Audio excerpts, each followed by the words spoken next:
नमस्कार साथियों। तो आज का हमारा टॉपिक है लिस्ट। तो चलिए लिस्ट के बारे में हम लोग विस्तार से जानते हैं। लिस्ट सूची कितने प्रकार के होते हैं।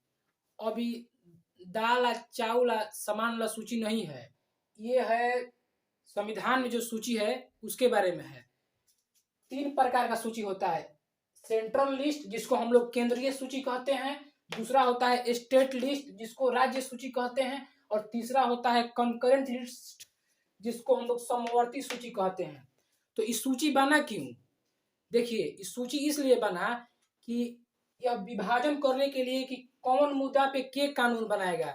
लेजिस्लेचर को यह पावर देने के लिए कि ऐसा मुद्दा है तो इस पर कानून कौन बनाएगा, स्टेट बनाएगा कि सेंट्रल बनाएगा। इसलिए सूची में बांट दिया, इसलिए बांट दिया कि कानून बनाने में आसानी होगी। तो चलिए, केंद्रीय सूची किस तरह के मामले पर केंद्र सरकार कानून बना सकती है हम लोग जानते हैं।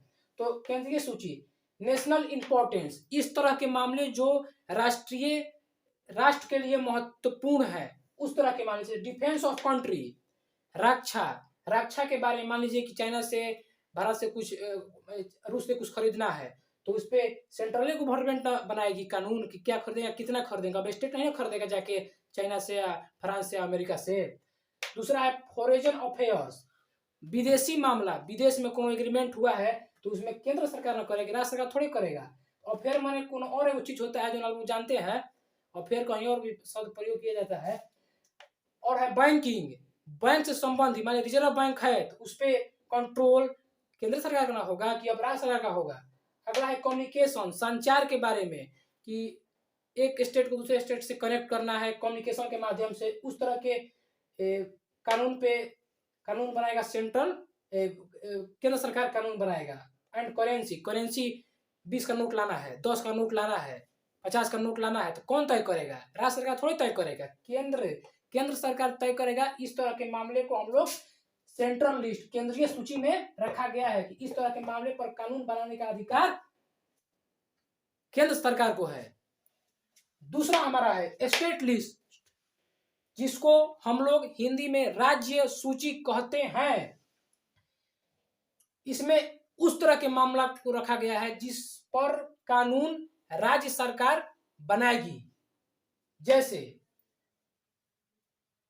Police, state and local importance, अपने राज्य के और लोकल के लिए जो इंपॉर्टेंस है, इस तरह का पुलिस के बारे में कि पुलिस में ड्रेस ही चल रहा है भाई, ठीक है, हाँ, कितना गन खरीदना है, कितना गोली, इस तरह का व्यवस्था पुलिस का, मतलब पुलिस को मैनेज यही करेगी। इस पे कानून स्टेट गवर्नमेंट बनाएगी।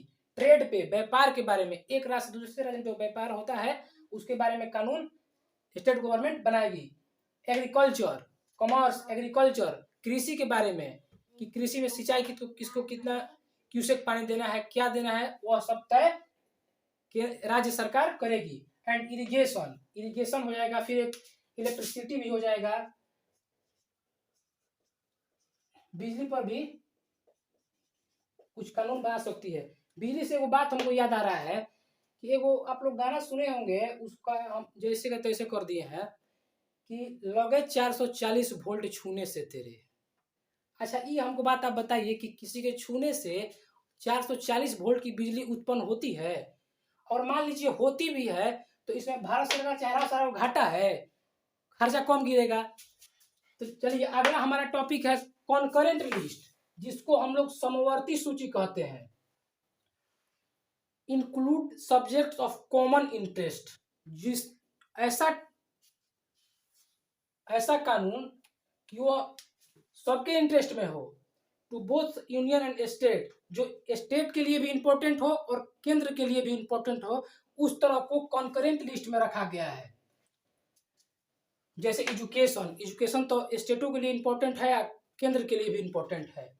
फॉरेस्ट, जंगल को भाई डिग्रेडेशन मत कीजिए, डिफोरेस्टेशन मत कीजिए, तो उस पर भी कानून दोनों बना सकता है, सेंट्रल गवर्नमेंट और स्टेट गवर्नमेंट।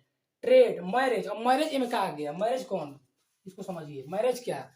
मैरिज के मतलब कि जो गरीब बच्चियां हैं उसका शादी कराने का दायित्व स्टेट गवर्नमेंट भी करा सकता है और सेंट्रल गवर्नमेंट भी करा सकता है। उस तरह के टॉपिक को कॉन्करेंट लिस्ट में रखा गया है।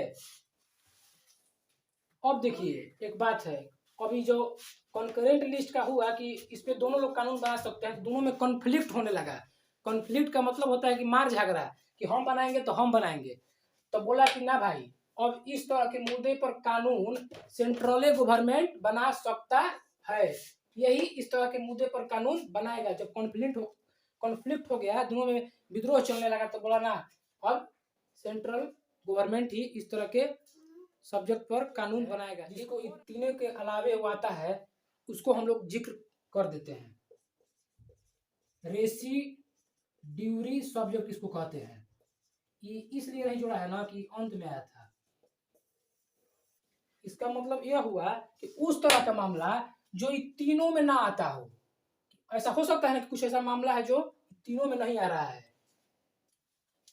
तो उस तरह को रेसिड्यूरी सब्जेक्ट में रखा गया है। काहे रखा गया है ये सुन लीजिए। काहे नहीं, जब संविधान बना तो उसी समय कहीं कोनों में डाल दिया गया। इसलिए नहीं डाला गया कि इसमें आता है आईटी, इंफॉर्मेशन टेक्नोलॉजी। तो जब संविधान बन रहा था तो उस समय आईटी अइबे नहीं किया था, तो कहाँ डलाया। तो इसलिए जब आईटी आया तो उस समय इसको रेसिड्यूरी सब्जेक्ट में रख दिया गया। तो उम्मीद करते हैं कि जो ये बात हम सब बताए हैं आपको समझ में आया होगा। तो फिलहाल इस वीडियो में इतना ही। अगले वीडियो में हम फिर मिलेंगे किसी एक नए टॉपिक के साथ। तब तक के लिए धन्यवाद।